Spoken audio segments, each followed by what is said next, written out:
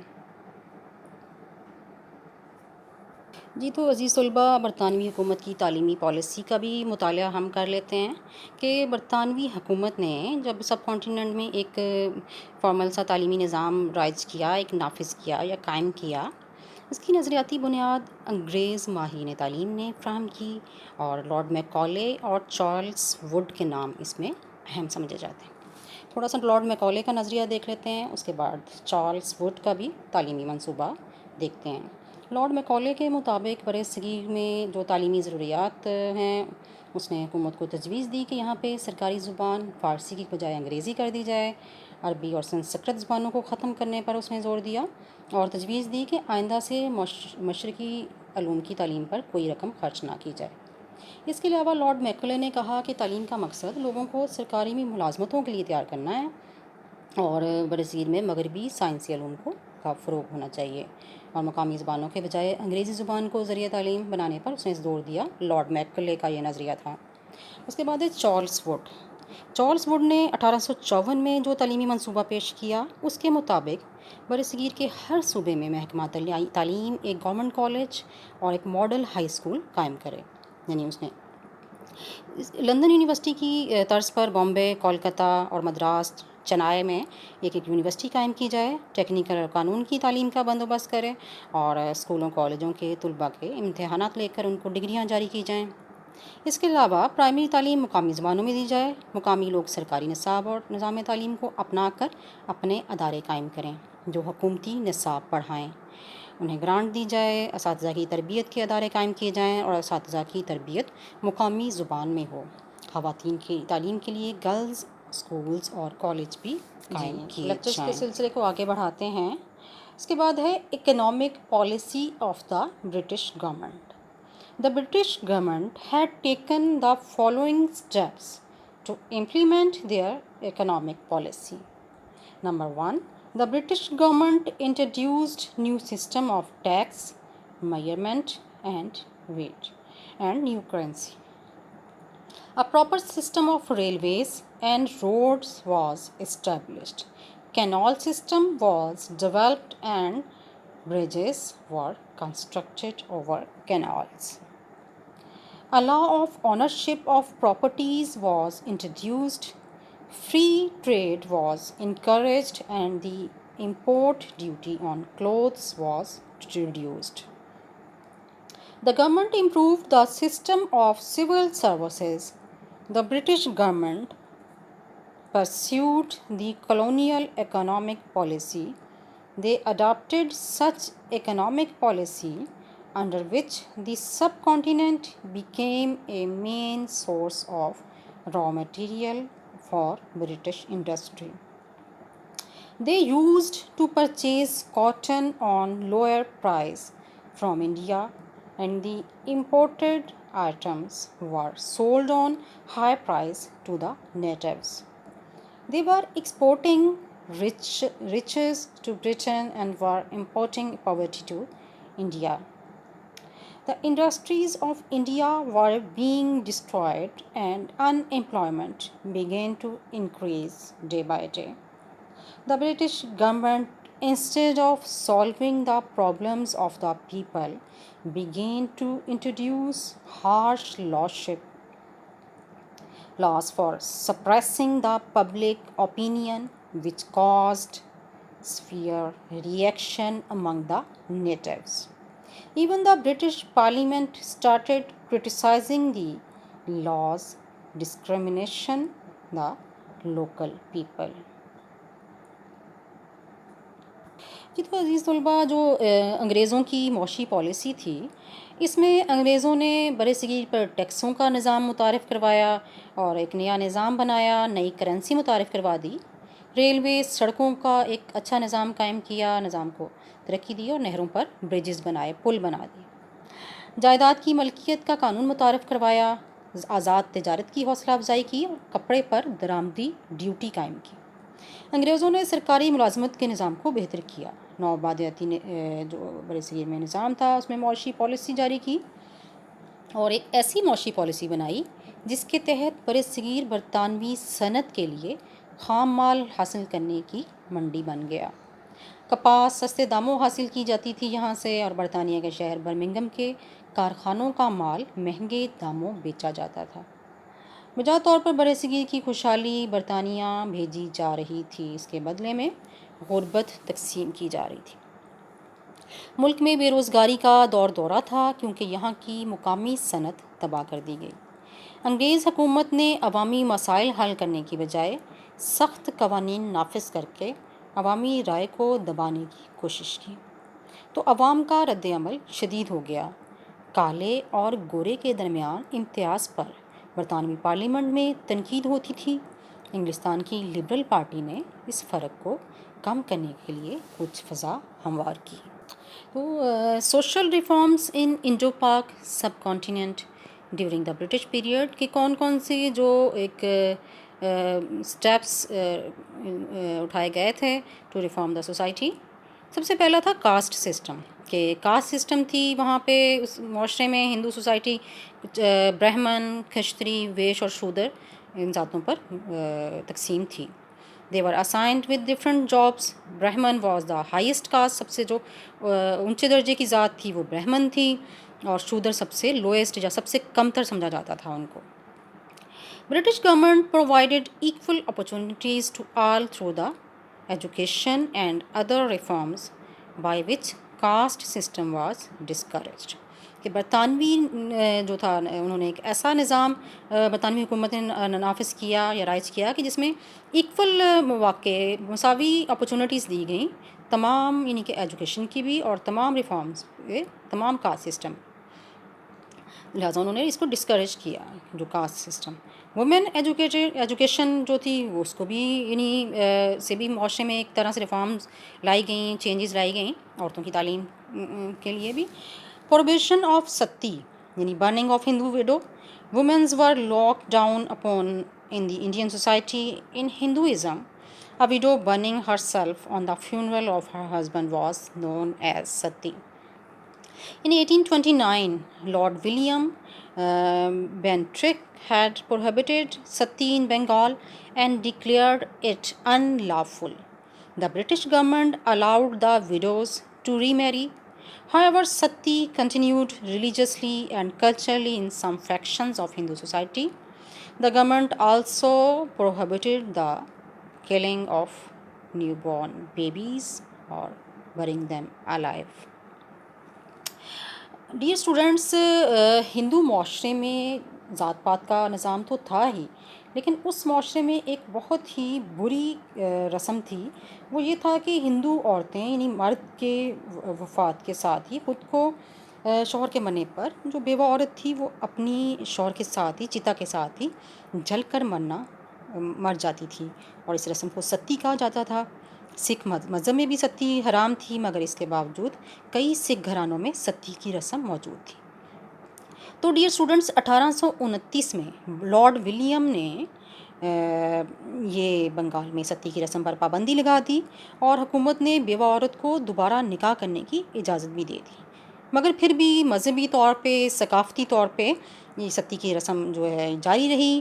اس کے علاوہ نومولود جو بچے تھے، نیو بورن بیبیز کو، ان کو کلنگ ان کی اور ان کو جو الائف برک کرنے کی جو رسم تھی، ان کو مارنے اور زندہ دفن کرنے پر بھی پابندی لگا دی گئی.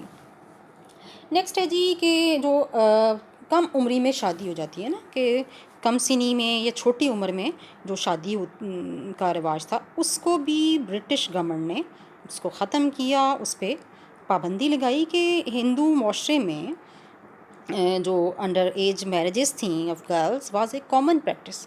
ٹھیک ہے. In India as they were seen to be an economic burden, the British government made a law. لہٰذا برطانوی حکومت نے ایک قانون بنایا under which age of marriage was fixed at 14 years for girls. لڑکیوں کے لیے 14 سال اور لڑکوں کے لیے 15 سال شادی کی عمر رکھ دی گئی. Payment of marriages.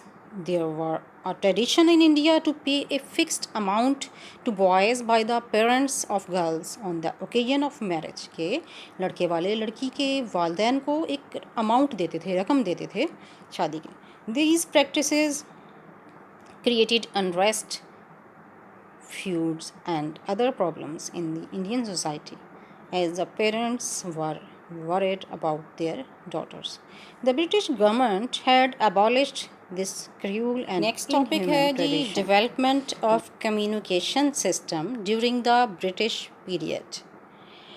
تو برٹش گورنمنٹ نے کون سے جو ہیں جو کمیونیکیشن سسٹم میں کون سے ڈیولپمنٹ کی، اس کا ہم جائزہ لیتے ہیں. سب سے پہلے ہے postage and telecom. The postal department was organised on modern lines as the British government was in need of efficient postage system to send orders throughout the country.